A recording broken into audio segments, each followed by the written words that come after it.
কূটনীতির টেবিলে উত্তেজনা আর সামরিক প্রস্তুতির এক রহস্যময় টানাপোড়েন দেখছে বর্তমান বিশ্ব। কাস্পিয়ান সাগরের উত্তাল ঢেউ থেকে জন্ম নেয়া এক আন্তর্জাতিক সামরিক সংঘাত ভেস্তে গেছে শেষ মুহূর্তে নেয়া একটি সিদ্ধান্তে।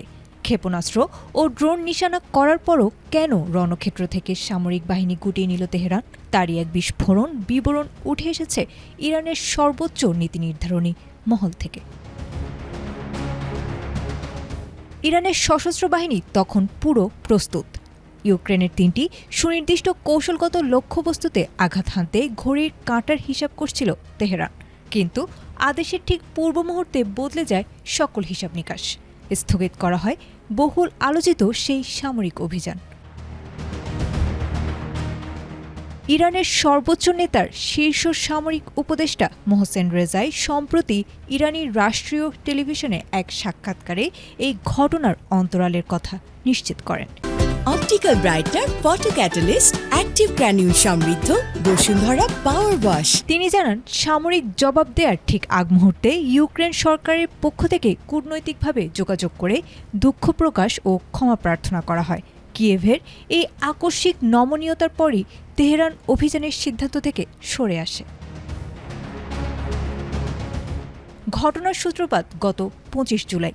কাস্পিয়ান সাগরে একটি ইরানি বাণিজ্যিক জাহাজে হামলার ঘটনা ঘটে, যাতে এক ক্রু সদস্য নিহত হন।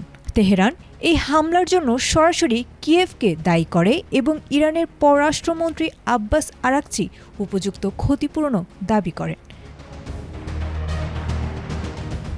এদিকে ইউক্রেন ইস্যুর পাশাপাশি আন্তর্জাতিক জলপথ ও যুক্তরাষ্ট্রের উদ্দেশ্যেও কড়া বার্তা দিয়েছে তেহরান। মোহসেন রেজাই স্পষ্ট হুঁশিয়ারি দিয়ে বলেন, হরমুজ প্রণালীতে নির্ধারিত নৌপথের বাইরে শত্রুভাবাপন্ন কোনো যুদ্ধজাহাজ প্রবেশের চেষ্টা করলে তাকে সরাসরি লক্ষ্যবস্তু বানানো হবে।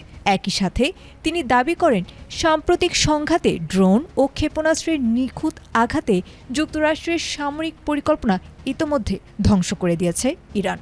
সব মিলিয়ে মধ্যপ্রাচ্য থেকে পূর্ব ইউরোপ ইরানের এমন মারমুখী অবস্থান আর শেষ মুহূর্তের নমনীয়তা বৈশ্বিক ভূ রাজনীতিতে যেন আবারও নতুন আলোচনার জন্ম দিয়েছে। আয়েশা আক্তার, এটিএন বাংলা।